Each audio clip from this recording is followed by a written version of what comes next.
Le 12 août 2026, la Lune masquera totalement le disque solaire pendant 1 à 2 minutes, disait Vincent Coudet du Foresto, un astrophysicien français, dans un article paru sur TF1 le 3 janvier 2026, réalisé par Mathieu de la Charlerie. De ce fait, il y aura une observation totale de l'éclipse solaire en Espagne en fin de journée et partielle en France, euh, où cette observation se fait à 90% selon le monde. Et il faut savoir que la dernière que le dernier éclipse solaire a eu lieu, euh, a eu lieu en 1999, soit il y a 27 ans. Avant, je souhaite définir ce que c'est une éclipse solaire. Alors, il s'agit, selon le CNRTL, d'une éclipse se produisant quand la Lune s'interpose entre la Terre et le Soleil. Et de ce fait, nous pourrons tous euh, assister à cet événement inédit euh, en étant équipés de lunettes spécialisées, dont celles-ci, qui sont faites pour qu'on puisse assister à l'éclipse solaire tout en se protégeant les yeux, parce que sans ça, on aura graves problèmes de vue. Et, pour cette vidéo, je vous invite à retracer l'histoire des éclipses solaires en 5 dates. Dans un premier temps, le 30 octobre de l'année 1207 avant notre ère, euh, lieu une première mention d'éclipse solaire selon le livre de Josué. Cette éclipse aurait lieu en après-midi à Canaan selon les calculs astronomiques de Collins Humphreys, qui était professeur de sciences des matériaux à l'université de Cambridge en Angleterre. Toutefois, il y a des incertitudes concernant la date exacte de cette éclipse solaire. On peut penser que c'était il y a entre 1500 et 1050 avant notre ère, ou alors, euh, ou alors on peut penser aussi que c'était euh, à peu près lors de la fondation de la stèle de Merneptah, qui était un pharaon égyptien ayant gouverné de 1212 jusqu'en 1202 et qui est né en 1269 et est mort en 1203, auquel on peut attribuer la date de la stèle vers 1210 avant notre ère.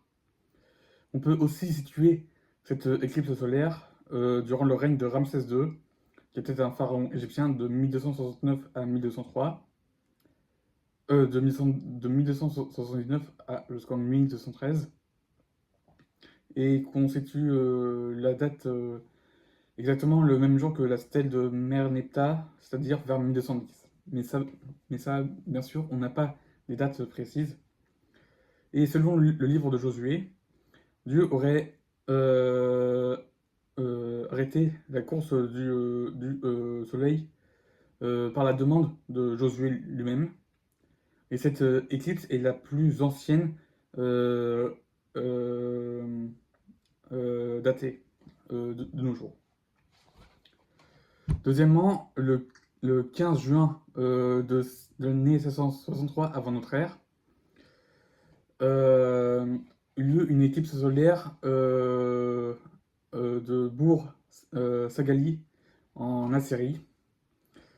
Claude Ptolémée était l'un des premiers à avoir pu étudier ce phénomène, qui était astronome, mathématicien et géographe grec originaire d'Alexandrie, soit en Égypte. Il a permis d'établir une chronologie pour le Soleil et la Lune avec des sources qui étaient à sa disposition. Durant la seconde moitié du XIXe siècle, lieu la comparaison des données historiques et astronomiques mésopotamienne par le déchiffrement des sources cunéiformes. De ce fait, l'éclipse solaire de Bourg-Sagali a été la plus ancienne éclipse solaire mentionnée dans un document. Troisièmement, le 3 mars de l'année 133 de notre ère, lieu la crucifixion de Jésus-Christ selon les évangiles. Et lors de cette crucifixion aurait eu lieu euh, une éclipse solaire vers 15 heures. Donc ici, lorsque le christianisme commence à se développer de plus en plus, le soleil représente le bélier, qui signifie le commencement, qui est associé au Christ et qui symbolise l'âme, le peuple et la réceptivité.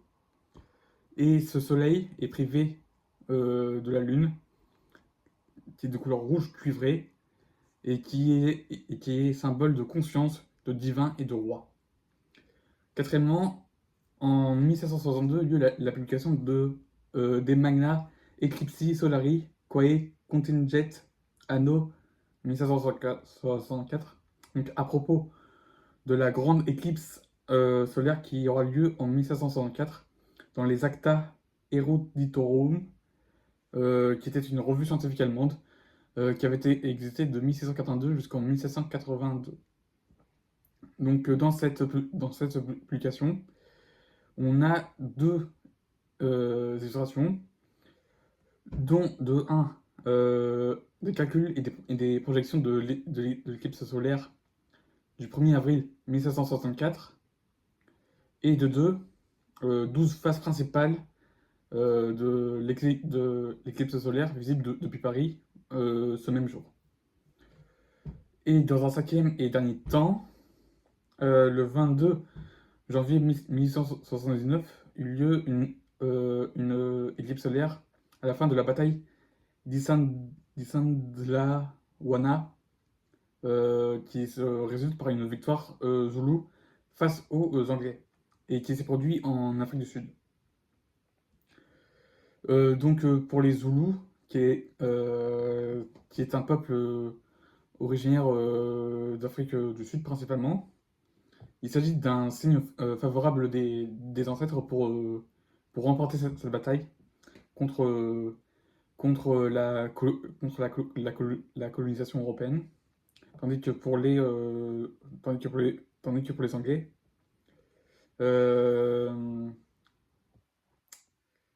ce détail logistique va avoir pour conséquence un désastre dans leur, dans leur manière de se défendre, d'avoir des armes et tout pour remporter cette bataille.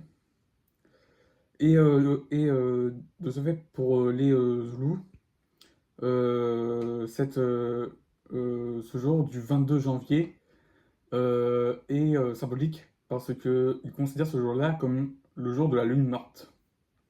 Pour conclure, je dirais que dans l'histoire, les éclipses solaires ont eu une fonction religieuse, notamment avec l'apparition du christianisme, avec notamment la crucifixion de Jésus-Christ en 33 de notre ère, mais aussi une fonction spirituelle pour certains peuples, notamment des peuples d'Afrique, tels que les Zoulous, qui font de ce jour leur jour de la lune morte.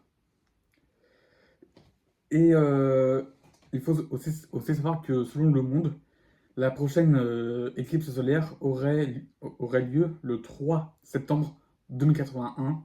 Donc il faut attendre une cinquantaine d'années, 55 ans pour être précis.